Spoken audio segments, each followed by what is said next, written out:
Bienvenidos a la Cometa Travel. Hoy estamos en el lugar donde dicen que hay más palacios per cápita en todo el mundo.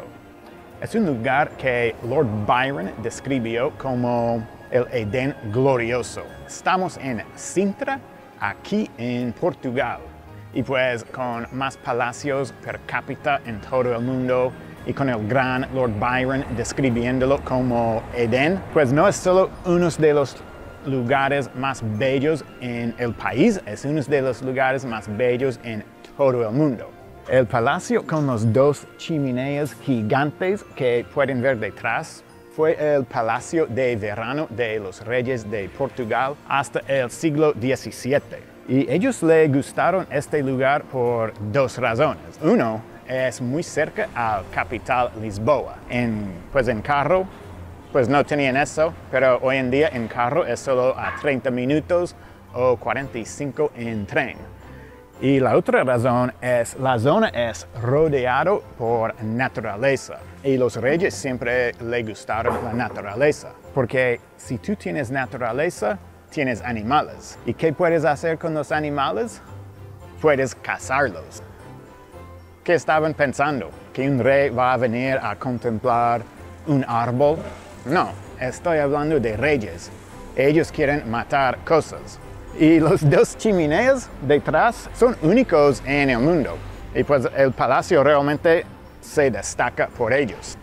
Y la razón que tienen esas chimeneas gigantes es para la cocina. Porque el rey tenía banquetes con hasta 1000 huéspedes. Y para cocinar para 1000 personas, tú necesitas una cocina bastante grande y pues unos chimeneas gigantes para que pues todo el humo de la cocina podría salir.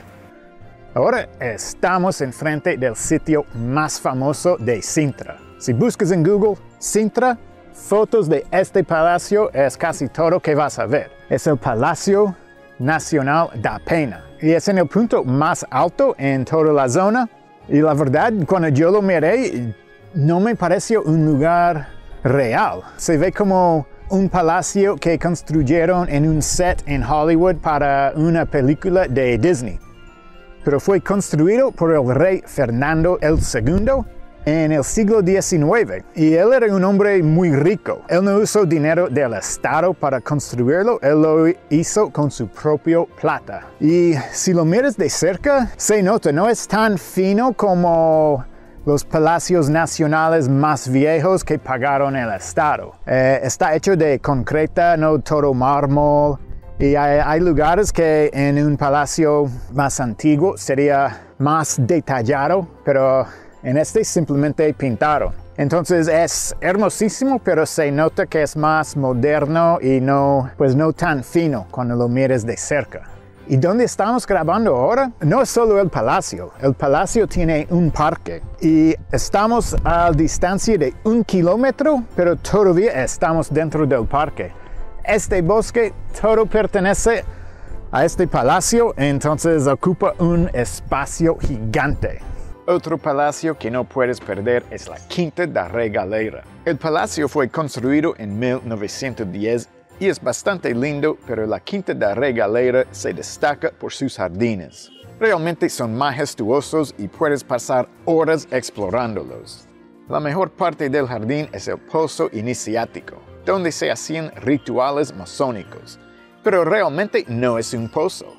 Es más como una torre invertida, en la que no subes como en una torre normal, al contrario, la torre baja a la tierra. Y cuando llegues al fondo encuentras una serie de túneles que puedes explorar. Realmente hay muchos túneles ahí, tantos que cerraron muchos de ellos para que los turistas no se pierdan. No importa cuánto has viajado o cuántos lugares has visto, la Quinta da Regaleira te va a dejar con la boca abierta. Vamos a terminar aquí en el Castillo de los Morros. Es muy diferente que los otros castillos aquí porque no es un palacio, es un castillo de verdad que construyeron para defender la zona.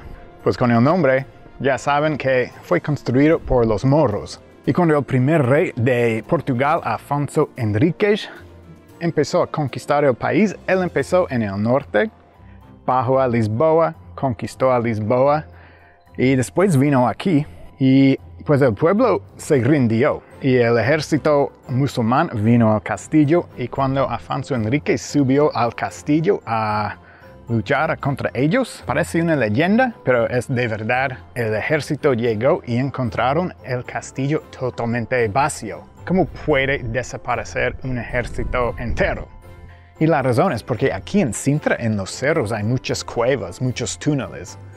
Y pues los moros, ellos se escaparon, nadie sabe dónde, pero se escaparon todos y llegaron aquí, un castillo vacío. Ya terminamos para hoy. Espero que disfrutaron escuchar sobre pues esta zona tan mágico. Y no olviden dar me gusta y compartir los videos, y nos vemos en la próxima desde otra parte del mundo. Chao.